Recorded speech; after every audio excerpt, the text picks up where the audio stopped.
On voit les gens qui viennent de Ouman, vous sautez, vous dansez. C'était bien Ouman cette année? C'était le feu. Tov. C'était le feu, ouais. C'était le feu de la Torah ou le feu de... Il y avait les nains, il y avait la bazooka. Tov. Ce qui paraît, ils étaient excités, quoi. Mais est-ce que tu as ressenti les feux? Ouais. Baruch Hashem, ça, Aïkar. Aïkar, l'itromem. Mais justement, on va parler de la différence entre Rosh Hashanah et Kippour, puisque ce sont deux fêtes qui sont reliées. On est le mercredi 20, le soir déjà. Je ferai tout à l'heure un cours encore dans le bureau, que je dois faire, Bezrat Hashem, pour Achnasat Sefer Torah. En attendant, on est le 20 et le 6 du mois de mercredi 20 du mois de septembre et le 6 du mois de Tishri exactement. Shiur pour Bezrat Hashem, une bonne refouach temach, la même ira ou briut etana, pour, alors, Shaya, Karma, Bat, Emily. Comment c'est Chaya ou Shama? Comment on le prononce? Maurice, comment tu prononces? C-H-A-M. C'est Cha ou Cha? Shaya. Shaya, ok. Non, ça peut être aussi... ça dépend, ouais, justement. Donc, refouach tema. Le problème, quand tu écris un mot en hébreu et que tu le traduis en français, bah, tu peux le lire de plusieurs façons en hébreu, tu peux pas le lire. Oui. Alors, pour qu'il y ait un C, Chaya s'écrit H. Tov, on va pas faire un débat sur le sujet, mais bon, normalement, c'est Shaya, en français. Kamra, Bat, Emily. Shakajoukhu Bezrat Hashem, Ichaven Alea, que le srout de cette étude sur des enseignements de Rabbi Nachman, Itten la Bezrat Hashem, Refouach Lema Vechlama Meila, shiur acheté par Aurélie Van Bourg. Bezrat Hashem, à qui on souhaite tous les bonheurs du monde. Et bien sûr, le but de cette étude, c'est d'avancer dans la Torah, les Mitzvot Masim Tovim, pour lesquels on commence tout de suite en souhaitant aussi une grande refouach lema pour notre liste qu'on a déjà donnée ce matin. Alors on commence Bezrat Hashem avec cette étude particulière sur la fête de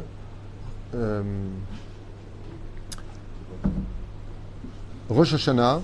J'ai tellement de choses dans la tête que pour faire le Seder, je ne me suis pas préparé psychologiquement à faire le cours, parce que tout est mélangé dans ma tête de tel livre à tel livre, et donc des fois je dois remettre un peu ça dans l'ordre, mais c'est bon, je suis parti. La fête de Rosh Hashanah est une fête qui vient réparer, d'après vous, le corps ou l'âme, rapidement? Excellente réponse. La fête de Rosh Hashanah, c'est la teshuva de l'âme. Et c'est pour ça que comme c'est la teshuva de l'âme, on laisse le corps tranquille. Il mange, il boit, il dort, il fait ce qu'il veut.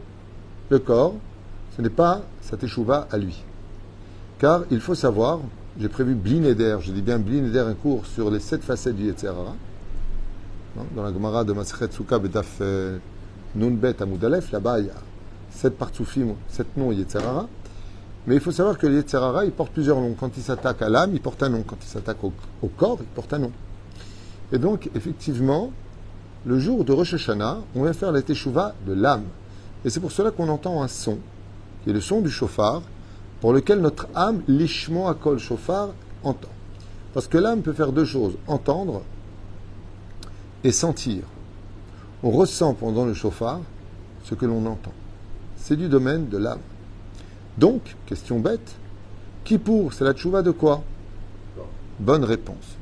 Donc, comme c'est la tchouva du corps, eh bien, l'âme se retrouve dans son élément, prière et spiritualité, Dvekut Vashem, Ba'atem Adevekim Adonai Elohechem, Chaim Kulchem Hayom. Et vous qui adhérez à Dieu, vous vivez tous aujourd'hui. Ce qui fait que comme c'est la teshuva du corps, alors on va s'occuper du corps. Et donc, on va le nettoyer de tous ces particules qui le rendent être un corps pour le rendre spirituel, pour le nettoyer. Et c'est l'une des raisons pour lesquelles j'aimerais vous lire un texte très bizarre qui, selon le Midrash, contredit un peu le Sod. C'est-à-dire qu'un des niveaux des compréhensions qu'on appelle le Drash vient dire qu'on jeûne, pourquoi? À cause de la faute du veau d'or. Étant donné que, comme l'a dit Aaron, qui mahar Chag Lashem, on a fait le veau d'or, alors en conséquence du veau d'or est née la fête de Kippour. C'est ce qu'on aurait pu penser. Et c'est vrai. Qu'à Kippour, non seulement on se nettoie de toutes les fautes de l'année qu'on vient de passer, mais des années précédentes, et y compris des réincarnations précédentes, et ce jusqu'à être un peuple devant la Sinaï, où on a fait la faute du veau d'or. Ce qui fait que Kippour répare, et depuis la faute du veau d'or, et tout ce que nous sommes jusqu'à aujourd'hui. On peut imaginer combien cette fête est puissante en entendant une chose pareille. Une seule machine à laver qui est capable de laver toutes les générations qui ont précédé. C'est impensable. Oufren, regardez ce que dit ici, donc au nom de Rabbeinu, selon les élèves du Harizal. Talmidei Harizal Akadosh Gilu Shinyan Som Beyom Kippur Enenu Mishum Kaparat Avon Kemo Shechoshvim. Waouh, bizarre. Les élèves du Harizal rapportent au nom de leur maître, le Harizal lui-même, qu'on ne jeûne pas à Kippour parce qu'on a fauté. Chamishanouim. Ve'initem et nafshotechem ba'asiri le chodesh hashevi. Et vous ferez souffrir par 5 inouïm pour les fautes que vous avez faites. Alors pourquoi il dit ça? Et là, dit comme les gamrés. Seulement, pourquoi est-ce qu'on jeûne? Pour une autre raison qui est beaucoup plus profonde. Donc en réalité, oui, on jeûne pour faire la capara de nos fautes, comme on le voit dans tous les jeûnes que nous avons. Avec Esther, on a jeûné. Donc oui, le principe fondamental du jeûne, c'est de faire la capara des fautes. Quelqu'un qui a fauté avec la Brit Mila ou du Lashon Hara, c'est bien s'il peut jeûner, de jeûner. S'il peut, il faut qu'il le fasse. Celui qui peut jeûner la veille de Rosh Hashanah, c'est bien qu'il jeûne, c'est important. Bayom Azeh, Kol Am Yisrael mit'aleh limitziut ruchanit. Seulement le Harizal, il dit que la raison pour laquelle on jeûne, c'est que ce jour-là est le jour de l'élévation spirituelle absolue. Et donc, comment tu peux t'élever spirituellement absolu si tu mets des chaussures en cuir qui représentent marcher dans le monde matériel? Si tu manges, tu bois, tu laves ton corps, ça veut dire que tu reconnais que tu es terrestre. C'est le seul jour de l'année juive où les enfants d'Israël montent au niveau des anges, ou plutôt descendent au niveau des anges. En tout cas, on devient des anges. C'est une des raisons pour lesquelles dans la prière, nous allons faire des choses totalement différentes de l'année, comme le font les anges. Nous, quand on dit sur terre, Shema Israël, Hashem Elokeinu, Hashem Echad, les anges répondent en haut, Baruch, Shem Kevod Malchuto, Leolam Vaed. Et c'est la raison pour laquelle nous, sur terre, on le dit à voix basse, parce que c'est eux qui le disent. Et le jour de Kippour, étant donné que nous devenons totalement spirituels, comme les anges, alors on va s'exprimer, car le monde des anges et le monde des hommes se mélangent. Car il est temps de purifier le corps au niveau de l'âme. Et donc, qu'est-ce que Kippour pour le Harizal? C'est le jour où le corps devient comme l'âme. Ça rappelle le Midrash dans Otsar Agadot à Torah, qui dit que quand l'ange de la mort est venu voir Moshe, il est venu prendre l'âme. Et l'âme lui a dit, pourquoi tu me prends, je suis le corps? Il a regardé l'autre, il a dit, alors je prends l'autre. Et pourquoi tu me prends, je suis le corps? Et l'ange de la mort s'est retrouvé heurté en disant, Dieu va le prendre toi, je ne sais pas qui est le corps et l'âme. Ça veut dire que Moshe a atteint le niveau du 90e Télim, duquel il est dit, Tefila le Moshe Ish à Elohim. C'est un homme, Ish, il a un corps, à Elohim, il est complètement spirituel. C'est ce qu'on appelle la Gdusha du Tzadik. Le vrai Tzadik, c'est quelqu'un de Kadosh. Et qu'est-ce que c'est Kadosh? C'est quand son corps est spirituel. Il va manger juste ce qu'il faut pour faire vivre son corps, et pas plus. C'est un niveau extrêmement élevé.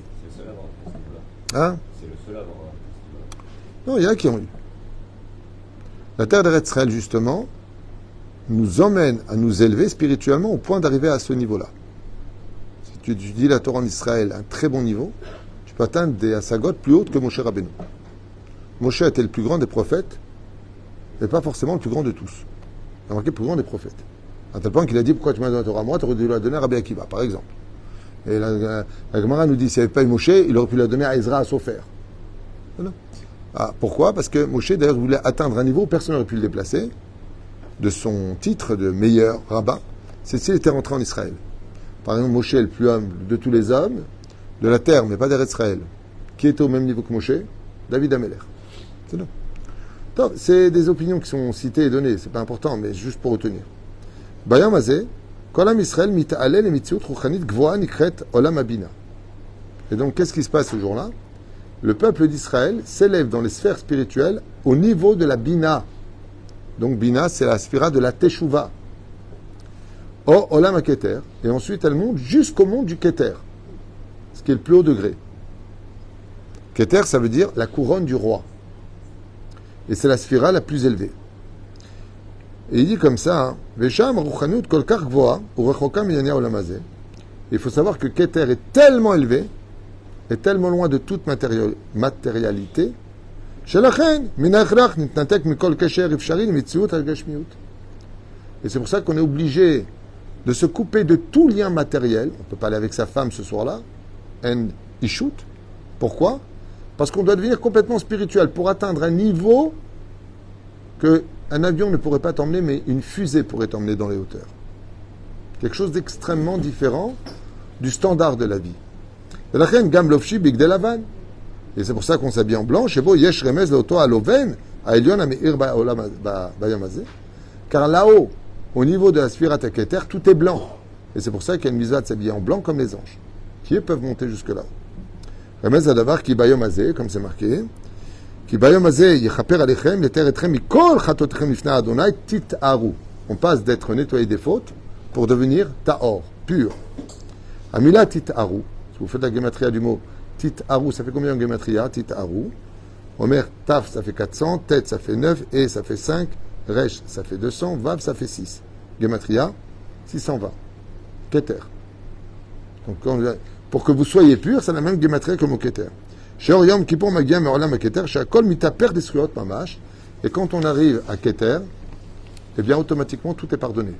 Du monde de la lumière qui émane de la blancheur de keter, c'est une lumière qui est tellement puissante que quoi que tu aies fait contre Dieu pendant l'année, l'obscurité disparaît.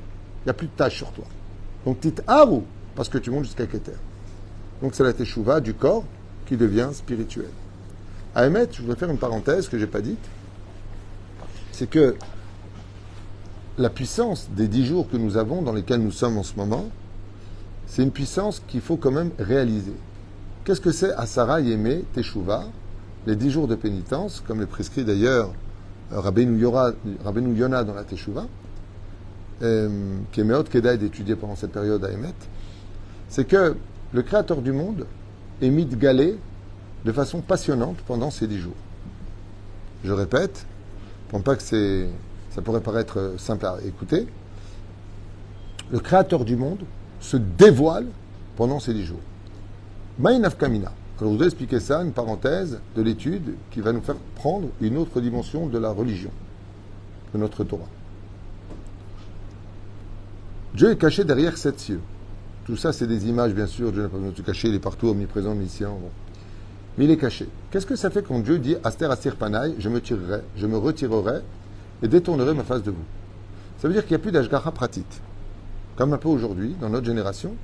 La raison pour laquelle tout le monde fait ce qu'il veut, qu'on ne voit pas de punition comme on l'aurait vu à l'époque, c'est parce que Akadosh Baruch Hu est loin.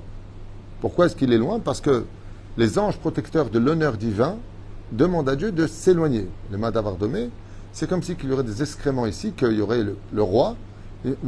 Messire, venez sur la droite. Pourquoi? Il y a du caca ici, c'est pas joli. Ça veut dire que plus on se comporte mal, et plus on éloigne Dieu. Et quel est le but de Dieu de s'éloigner? C'est une grande rachmanout, c'est une grande miséricorde, et c'est une grande punition. C'est même la plus grave de toutes les punitions. Mieux vaut être frappé et refrappé que de perdre Dieu de vue. Parce que Dieu, lui, nous a jamais perdu de vue, c'est nous qui le voyons plus. Résultat, qu'est-ce que cela provoque? Ça a provoqué quelque chose de terrible, et en même temps de bénéfique. Quand Dieu s'éloigne, donc ça veut dire qu'il ne regarde pas. S'il ne regarde pas, ça ne lui donne pas envie de nous punir. C'est ce qui se passe aujourd'hui. Le problème, c'est que nous, on le perd de vue. Ce qui fait qu'on est sans Dieu. Malgré le fait qu'on sait qu'il y existe, mais bon, je m'en fous de toute façon, je vais faire ça, je vais faire telle et telle chose, je vais manger telle et telle chose. On ne voit pas de conséquences, ni immédiates, ni dans un proche avenir. Ça arrive tôt ou tard. Dieu règle les comptes, c'est sûr. Mais si par contre Dieu est dévoilé, complètement dévoilé, on peut risquer sa vie très vite. C'est le cas du Kohen Gadol à Kippour. On attachait avec une chaîne, et quand il rentrait à proximité de Dieu, s'il avait fait la moindre faute dans l'année, pensée, parole ou action, il mourrait. C'est-à-dire que plus tu t'approches de Dieu, et plus tu meurs. Donc pour éviter de mourir, on va spiritualiser notre corps, comme ça on peut vivre à Kippour. Parce que par contre la Neshama, elle, vit toujours. Parce qu'elle est Chelek Elokam Imad. Donc qu'est-ce qui se passe pendant ces 10 jours? Le Créateur du monde est tellement présent parmi nous que la moindre volonté de faire Teshuvah À un tel point que Rabbeinu Yonah enseigne un chidouche atsum que j'ai entendu aujourd'hui du Rav Shenin, grand rabbin d'Ashdod, qui dit que rien que de prendre sur soi une mitzvah, comme de dire, par exemple, je dis n'importe quoi, je vais finir le chasse cette année, impossible, mais je vais finir le 3 masertot cette année, avec sincérité. Au moment où tu le dis, tu prends le salaire d'avoir fini 3 masertot, pendant les 10 jours. Un truc de malade. Donc, type d'inéder quand même.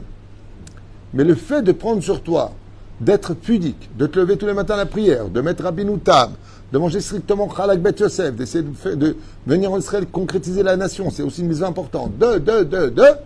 Rabbeinu Yonah, il dit, la volonté des 10 jours est tellement importante parce que Dieu est tellement proche qu'il te dit Amen.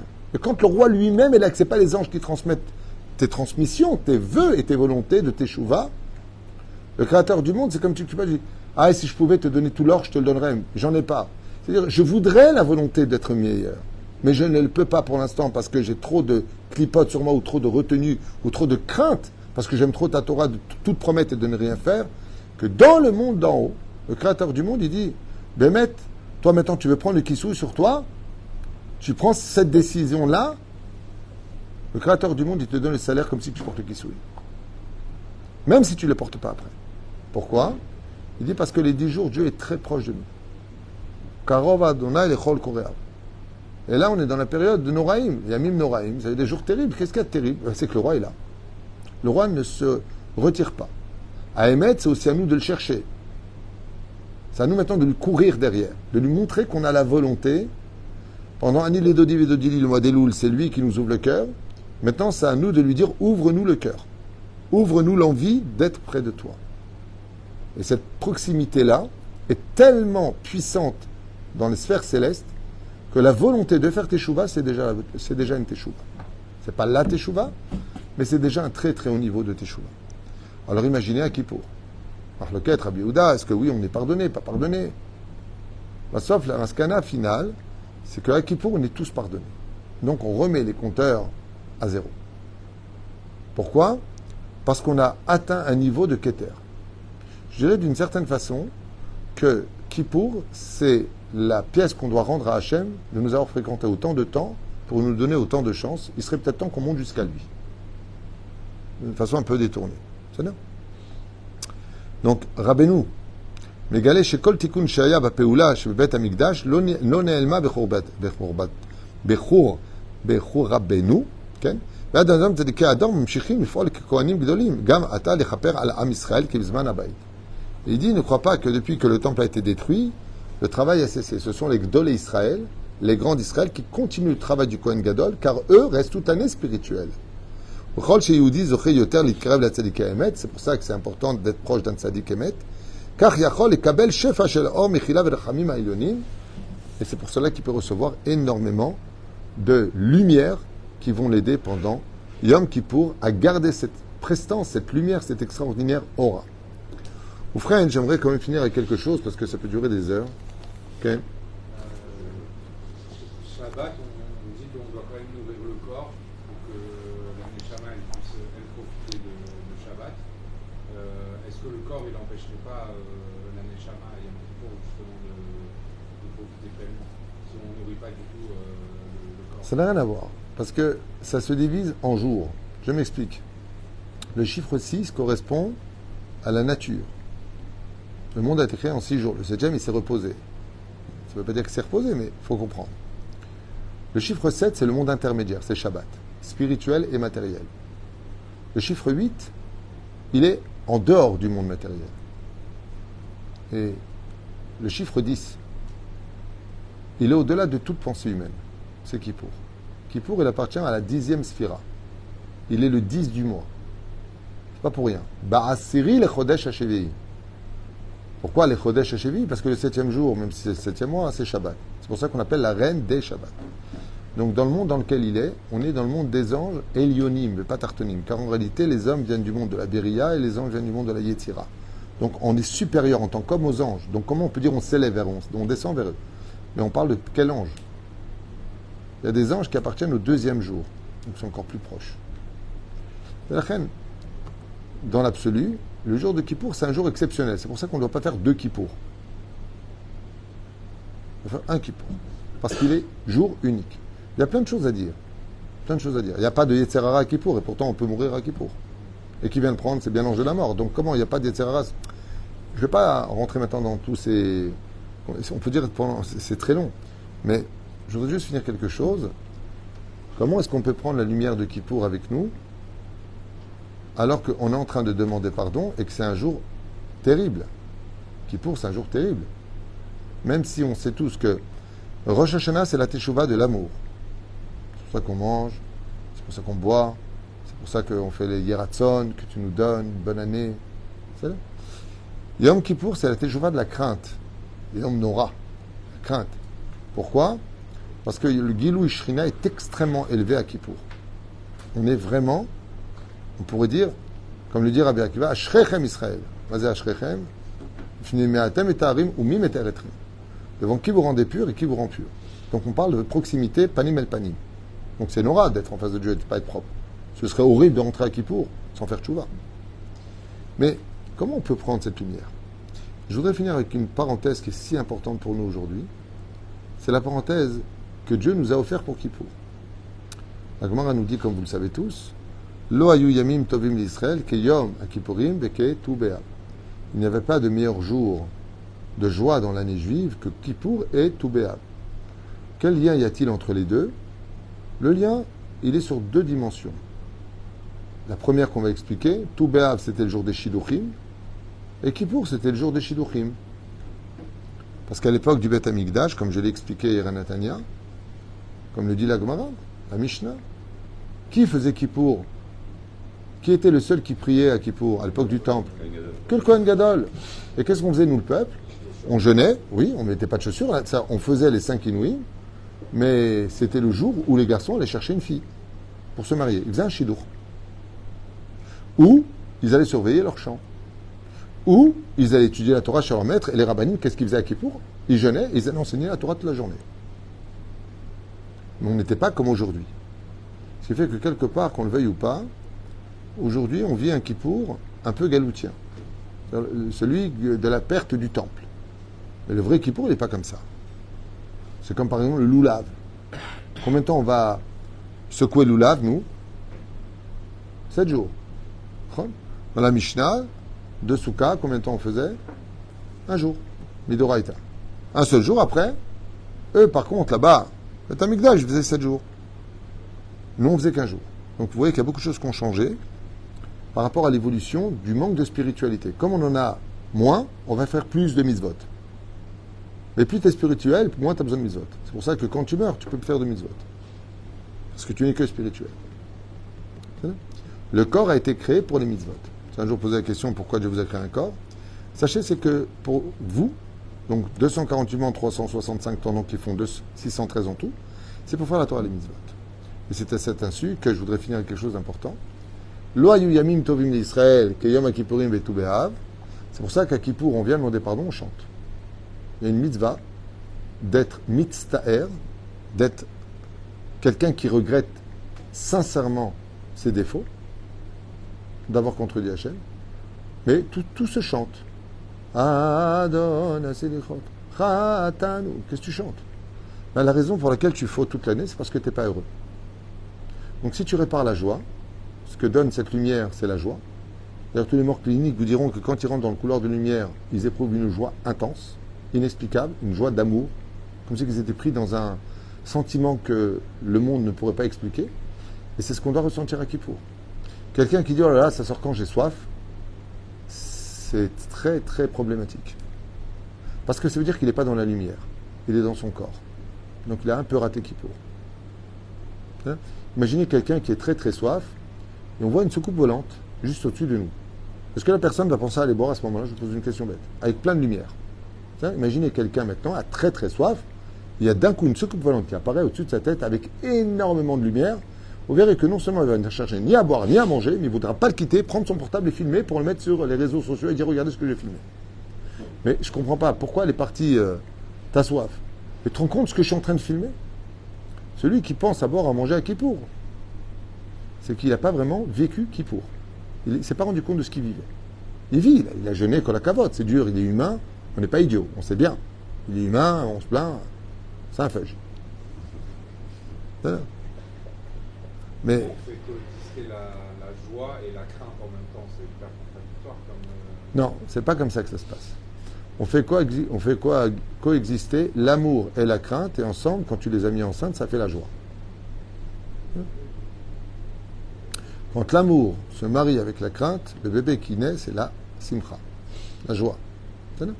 Zé Perouch Adavar, pour lequel Yom Kippourim est un jour en réalité d'élévation spirituelle, plus qu'un jour dans l'absolu de réparation, mais on ne peut pas s'élever si on n'a pas réparé. Donc la conséquence, c'est la réparation pour pouvoir s'élever. Donc c'est quoi le but de Kippour? L'élévation spirituelle. Ce qui fait que si tu rentres dans Kippour sans prendre une décision de t'améliorer, de prendre une mitzvah sur toi, tu es parti à Kippour sans échelle. Car le fait de prendre sur toi une mitzvah supplémentaire pour cette année et de l'accomplir à partir de Kippour, Be'ezrat Hashem Yitbarach, démontrera par là que tu as tout compris de la fête de Kippour, car chaque mitzvah te permet de t'élever, tout simplement. Vous ne pouvez pas savoir combien ce cours est important. J'espère vraiment de tout mon cœur. Tu sais, les gens ils adorent le coaching. J'ai aimé, j'ai kiffé.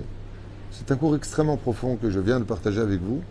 J'espère, Bezrat Hashem, que vous le réécouterez pour mieux vivre, non pas Kippour de façon traditionnelle, mais le Kippour du Harizal, le Kippour de Rabbeinu, le Kippour de l'élévation de la lumière, qui est là justement pour nous faire comprendre que le but d'un homme, c'est de devenir un superman, un super homme, c'est-à-dire un prophète. Un homme qui est relié à Dieu, un homme qui a compris que la matérialité était là pour servir le spirituel, c'est le socle qu'on en a besoin, et qu'on doit dévoiler au contraire dans le sod du sod, la spiritualité qui est cachée dans la matérialité. Et c'est ce qu'on va faire, puisque après Rosh Hashanah et Kippour, on va plonger dans un nuage spirituel dans lequel on va vivre matériellement. J'ai nommé Anané Akavod la Souka. C'est quoi la Souka? Tu viens de faire Rosh Hashanah, l'âme, tu viens de faire Kippour, le corps. Tu as réparé l'un, tu as réparé l'autre. Maintenant, on va les mettre dans la machine à laver. C'est la fête de Sukkot, où c'est masquir Anané Kavod, donc spiritualité, dans lequel, c'est pour ça que tout est Khatami, tout est léger, parce que c'est la spiritualité, tout vient de la nature, Elohim, Ateva, Gematria Elohim. Et toi, tu rentres dedans, dormir, manger, même aller avec ta femme si tu as besoin. Je comprends rien. On est des hommes dans des nuages. Réponse, oui. Maintenant, on va inverser les rôles. Et c'est pour ça qu'après tout cela, on va danser avec la Torah, Simchat Torah. Une fois qu'on a fini, Simchat Torah. Basé Simchat Torah, c'est danser en tant qu'homme avec la spiritualité pour dire à Dieu, on peut redémarrer l'histoire de la création du monde. Baruch Adonai Leolam, Amen, Ve'amen. Kedaï de réécouter ce cours, je vous conseille vivement. Kol Tov Litraot. Des fois, je